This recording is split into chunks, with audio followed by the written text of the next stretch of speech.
Hi everyone, I'm Carolyn Yates with Coldwell Banker Realty, and today I am so excited to share with you a conversation that I know will resonate with so many families. If you've ever wondered how to best support an aging parent or loved one, whether that's keeping them safely at home or navigating the world of senior living options, you know how overwhelming and emotional the process can be. That's why I sat down with Wendy Barclay.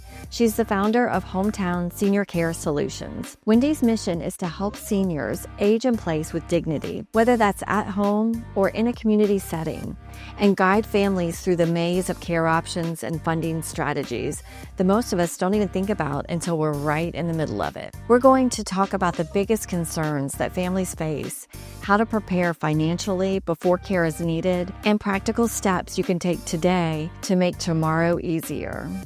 So today I'm sitting down with Wendy Barclay.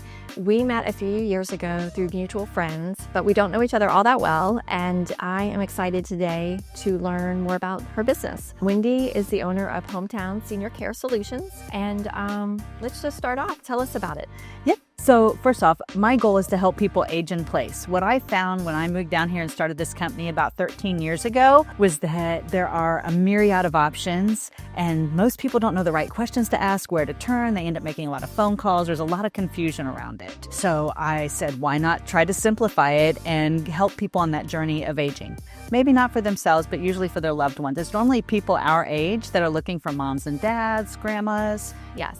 I have been down that road myself, and it was a stressful one for sure. So I wish I'd known about you then. You could have made it a lot easier. That would have been helpful. So, well, what drove you? What inspired you to get into this line of work? So I was a single mom for about 18 years, and really singing in my church choir, to be honest. I had about 50 grandparents, and I found that I really connected with seniors. And I had got some gifts from my previous career, which was on Wall Street, but really being able to take complex information and simplifying it, being able to give people choices and options and do that education and then help them execute those options.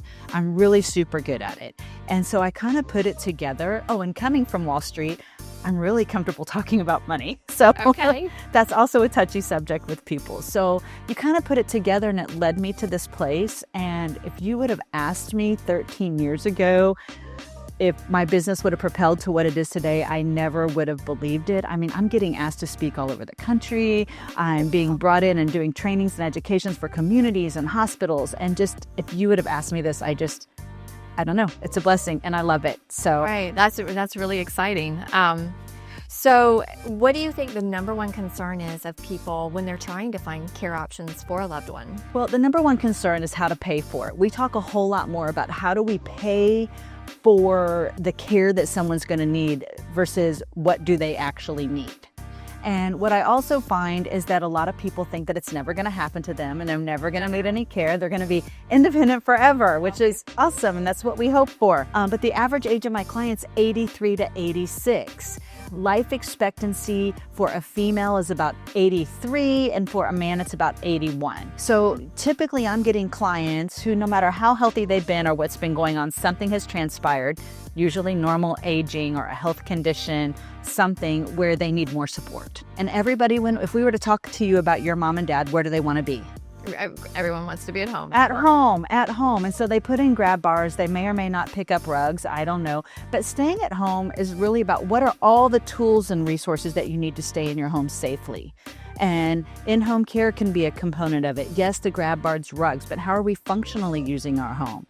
Are there things that we can do to make the home easier, like putting in different types of handles, switches, lighting? Maybe we need to talk about remodeling or renovating a bathroom or a kitchen to make it more functional and user-friendly as people age. So there's a lot of facets to go into home.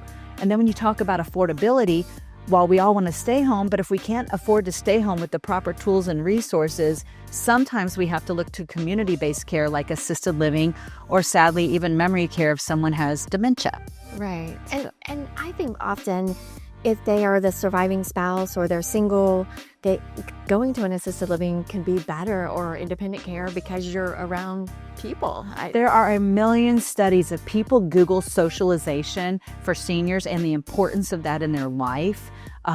They're going to find that, and don't quote me, all my Google friends out there, I want to say it's like 83 or 86% more beneficial to be around people, even if they're not social. There's something mentally about changing your disposition from room to room, being around people, engagement and interaction that help people to thrive as they age. I've even heard it that loneliness or not being around people is the equivalent of smoking. Even like I've heard that equation. So it's definitely good to be around people. It is good to be around people. I sometimes, I can advocate either way. I'm always like, let's give people what they want. But in the same token, a lot of times we make mom and dad prisoners of their own home, meaning they're not driving. They're 100% dependent on others for every little detail, their food, their medicines, their doctor's appointments, their socialization, their engagement, their interaction. And that really is taxing on the caregiving family. And they think, oh, we can do this. But then it goes on for a year, 2 years, 3 years, 10 years, and they're tired. And that's in addition to us, like we work every day, we have families. So you're throwing that into the mix, and our hearts want to do it, but it's our minds that sometimes we have to say, hey, we need to tag some help in here. Yeah, no, it is a lot. It is a lot. Well, I know, the money side of it is definitely your strong suit with your background. What are some of the funding strategies that families should look at? Yeah, I mean, the average cost of care, all right? And if you look, I'm going to start with community-based care first, like that means assisted living or memory care. So folks need to be budgeting between $5,000 and $7,000 a month, and that's just going to be depending on the level of licensure of the community and how much care they need. And that's for a private, when I quote that price, that's roughly a private apartment, moderate level care. We have some that are a little more economical, some that are a little more expensive. If people are looking for in-home care, so for that same $5,000 to $7,000, that will buy them anywhere from 4 to 6 hours a day at home versus 24/7 care and oversight in a community. So we're really looking at private pay, savings. VA has a program for veterans who served in a wartime or their spouses if they were married at the time of their death, or if they're still married and need resources. Medicaid in our state has a program. We're one of 5 states that self-funds our Medicaid, so we have some dollars toward that, but you got to qualify. Wow. Yeah, and then long-term care insurance policies. So there's not a lot of funding strategies, but VA and Medicaid have 3 and 5 year look-backs, which means we've got to start the planning process well before someone needs it. Make sure that money's in order. Absolutely. And that doesn't always happen because they're, again, fiercely independent generation, and it's never going to happen to them. No, it's never going to happen. I know my godfather, his son was in the insurance business, and he preached the long-term care insurance. Yeah. And I did actually look into it at one point, but you had to be, I believe, 50, which I would more than qualify now. But yeah, at the time I didn't, and I haven't really revisited it. But anyway, I don't know if you know any more on it or... Yeah, there's a lot of questions. We could probably do a whole segment just on long-term care insurance. I mean, I personally have one. Everybody feels differently about their money and their investments. You definitely need to get it when you're still healthy and no chronic illness type of things. I just recently met with some financial advisors, and they shared that there's a product out there that folks can get it, like maybe they're 70 and they're still pretty healthy, that there's some opportunity there. But I think the sweet spot, they say, is trying to purchase that around 60 before you have any major health conditions. Okay. Because that's really expensive. Yes. So what should families do today to prepare? Well, this is the thing. I would highly recommend people working with experts. Myself, if they don't want to work with me, I can probably find another expert, although I hate giving up business, but I would do it to do the right thing. But the reality is there are 186 community options between Sarasota, Manatee County, 27 private duty companies on any given day. I mean, it's a lot of options. And then you're talking about options that also include, what all you need to do to bring things into your home to stabilize. But I would say when I go to conferences and I speak, if you are 75 years or older, 75 or older, really sit down, ask me, there's no cost for me to come give a no-cost consultation, but just to sit down with you and maybe guide you on those things that you need to be doing today while you still get to make all the choices. You make all the decisions. People always think their paperwork's ready, but statistically, 98% of paperwork is not ready, meaning people say, oh, I have a will. Well, that's who gets your stuff when you die. Oh, I have a living will. Do you want to be resuscitated? If you get dementia or have a stroke or some sort of major illness, Parkinson's, anything, how do you want to live? And let's structure the paperwork so that basically a third grader could read it. And by working with elder law attorneys and such, and if you have an elder law attorney, I'll give you a whole big sheet of paperwork to take back and have discussions. But it's not enough to have a will. And so people need to understand it's how you want to live, and let's map to that because people are living longer. Wow. Yeah. Well, that's the silver lining, right? Yes. We are living longer. That's good. That's good news for me. Silver lining for some, but in some, that's not a silver lining. And if you were really sick or had dementia, give your family the gift of knowing what you want. Yeah. Yeah. That's really important. Not where you want to be buried, not who gets the car, not who gets the house. How do you want to live? Right? Yeah. That's a different conversation, and it's a hard one to have. It is a hard one, and neither side wants to have it for sure. Well, I think you covered this to some degree, but the specific funding strategies. Yeah, we kind of talked about the money thing. There again, that's the thing that comes up most often. So everybody's going to feel different about money, right? Everybody's going to feel different about money, what you want for your money. The other thing is that, different stages of life, how you feel about money at 40, 50, 60, 70, 80 years old is very different, right? Yeah. People get married, divorces, kids pass away, they predecease. Maybe there's a kid that was your favorite that's no longer in your favor. Or maybe you've got a child that you have to protect against, right? Because they just can't seem to make good decisions. I don't know. There's a zillion scenarios, but just putting everything, I would say 99% of the families I meet with get referred to an elder law attorney to have some really constructive conversations. And if you do have an attorney, I'm going to strongly recommend that people work with a NALA credentialed elder law attorney. That is someone who's part of the National Association of Elder Law Attorneys.